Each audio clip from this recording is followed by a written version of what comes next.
은혜와 진리 장로교회 교우 여러분, 어젯밤도 평안하셨습니까?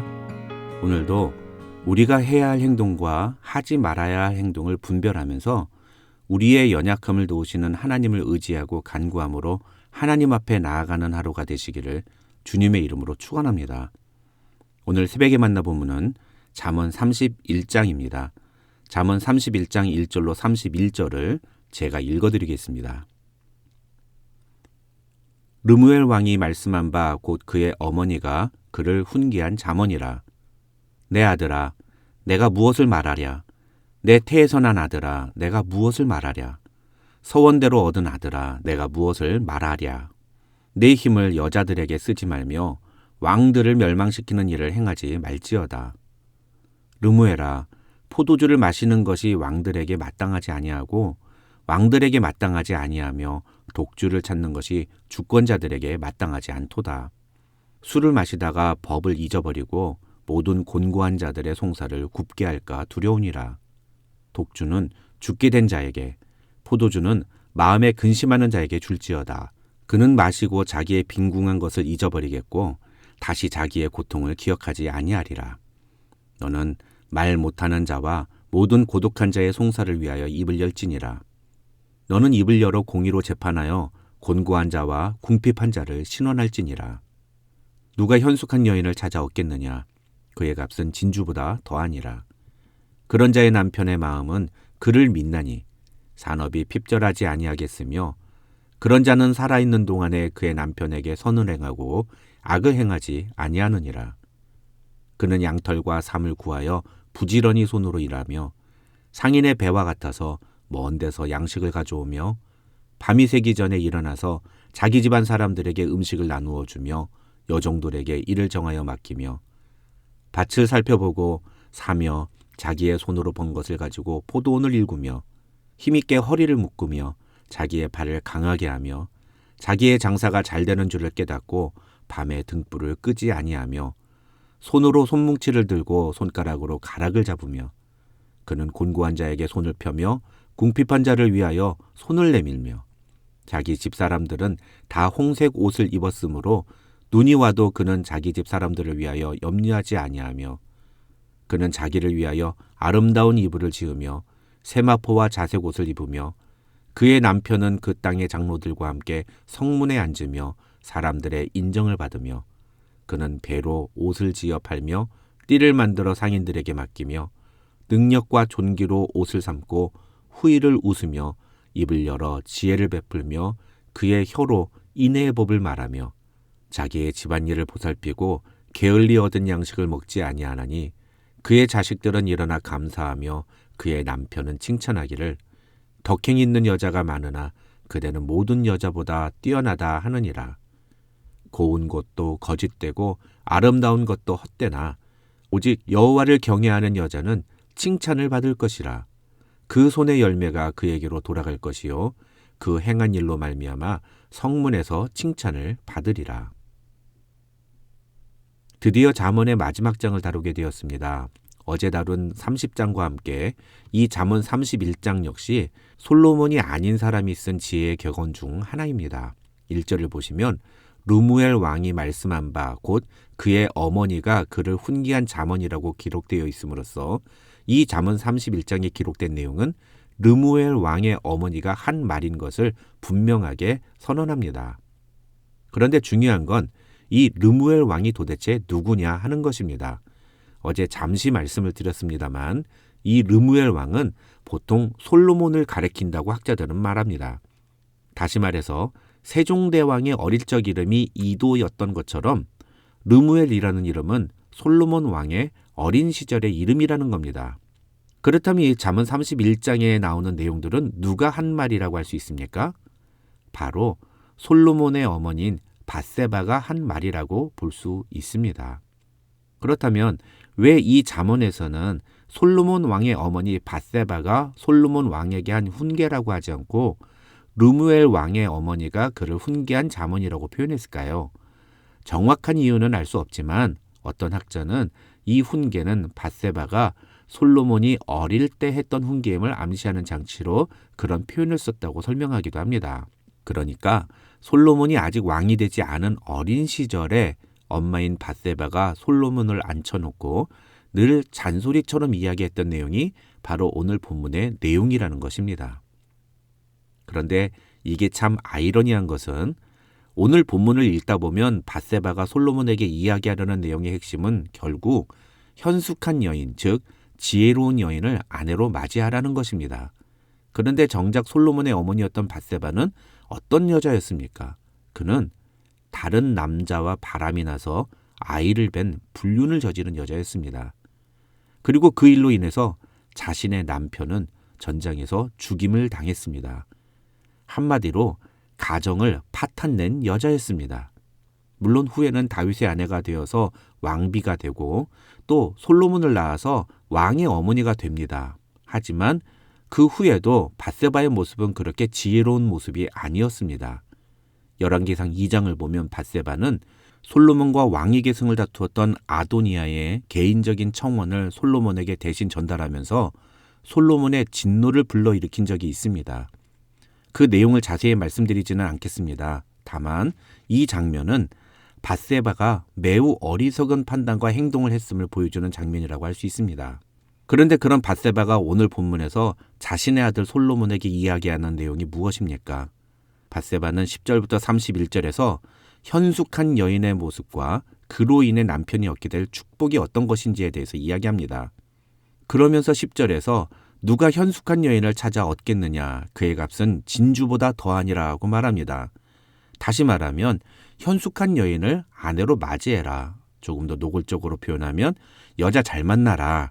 이런 말입니다. 과연 밧세바가 이런 말을 할 자격이 있는 사람일까요?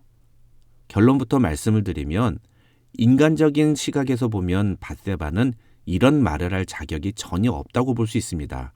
그러나 엄마라는 정체성을 놓고 보면 밧세바 자신이 어떤 삶을 살았던지 간에 그는 자신의 아들에게 얼마든지 이런 훈계를 할 수 있는 위치에 있는 사람입니다.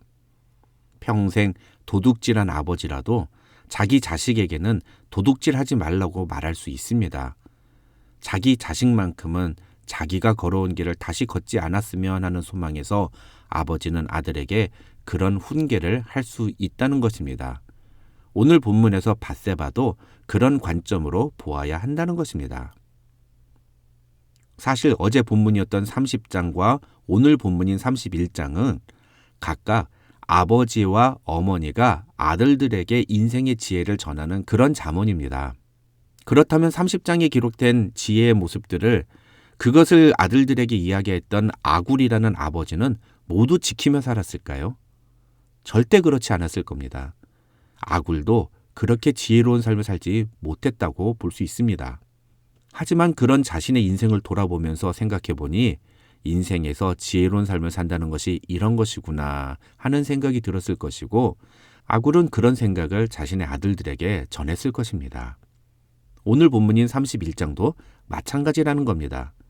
비록 밧세바 자신은 다른 남자와 불륜을 저질러서 자신의 남편을 죽음에 이르게 했지만 그 모든 과정을 통해서 결국 아내의 역할이 얼마나 중요한가를 깨달았을 것이고 그렇기 때문에 밧세바는 자신의 사랑하는 아들 솔로몬에게는 현숙한 여인을 얻는 것의 중요성에 대해서 이야기했을 것입니다. 중요한 건 우리가 보기에는 불륜을 저질렀던 밧세바에 대해서 성경이 뭐라고 말하고 있는가 하는 것입니다. 마태복음 1장에 기록된 아브라함과 다윗의 족보를 보시면 총 5명의 여성이 등장하는데 바로 다말, 라합, 룻, 그리고 우리아의 아내인 밧세바와 예수님의 어머니 마리아입니다. 그런데 이 5명의 여자들은 모두 인간적으로 보면 떳떳하지 못한 사람들입니다.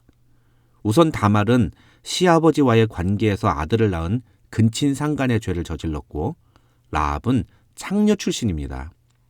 게다가 룻은 이방인이고 오늘 본문의 주인공인 밧세바는 우리아의 아내, 즉 다른 남자의 아내였습니다. 마지막으로 마리아는 누구의 아이인지도 모르는 아이를 임신한 여성이었습니다. 그런데 이런 여성들을 성경은 족보에까지 기록하면서 그 존재를 드러냅니다. 한 가지 독특한 것은 다른 여자들은 모두 이름을 언급한 데 반해서 이 밧세바만큼은 우리아의 아내라고 표현했다는 것입니다. 그 이유에 대해서 학자들도 아직 정확한 답을 내리지는 못하고 있습니다만 거의 모든 학자들이 동의하는 것은 밧세바가 저지른 행동의 부끄러운 죄악의 모습을 숨기지 않고 그대로 드러나기 위해서 그렇게 표현했다는 것입니다. 그러나 그런 부끄러운 모습에도 불구하고 결국 밧세바는 온 인류를 구원하기 위해 이 땅에 오신 메시아의 조상이 되었고 무엇보다도 영광스러운 다윗 왕가를 이어가는데 중요한 역할을 한 여인으로 인정받고 있다는 점입니다.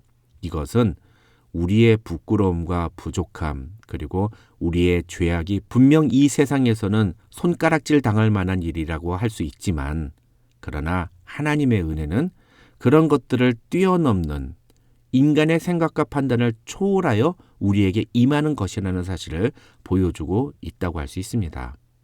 우리 역시도 밧세바처럼 어떻게 보면 연약하고 지혜롭지 못해서 심지어 세상 사람들이 손가락질할 만한 그런 잘못된 일을 저지를 수도 있습니다.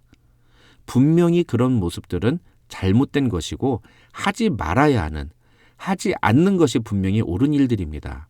하지만 인간의 눈으로 보기에는 그런 우리가 전혀 쓸모없어 보일지 몰라도 하나님은 그런 우리에게 상상할 수도 없는, 감당할 수도 없는 은혜를 부어주시는 분이라는 사실을 이 마태복음에 실린 족보는 보여주고 있는 것입니다.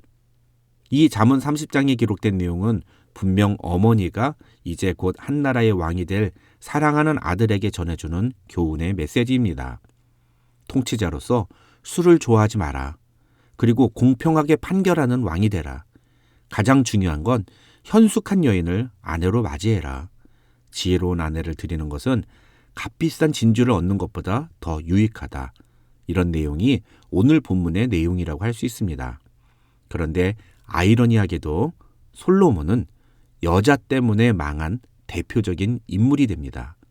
우선 솔로몬은 히브리인을 아내로 삼지 않고 바로의 딸, 즉 애굽 여자와 결혼을 합니다.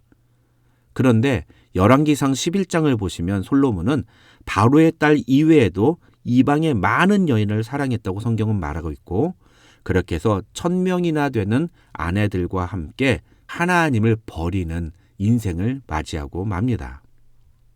지혜를 듣는 것은 참 중요한 일입니다. 그러나 지혜를 듣는 것만으로는 부족합니다.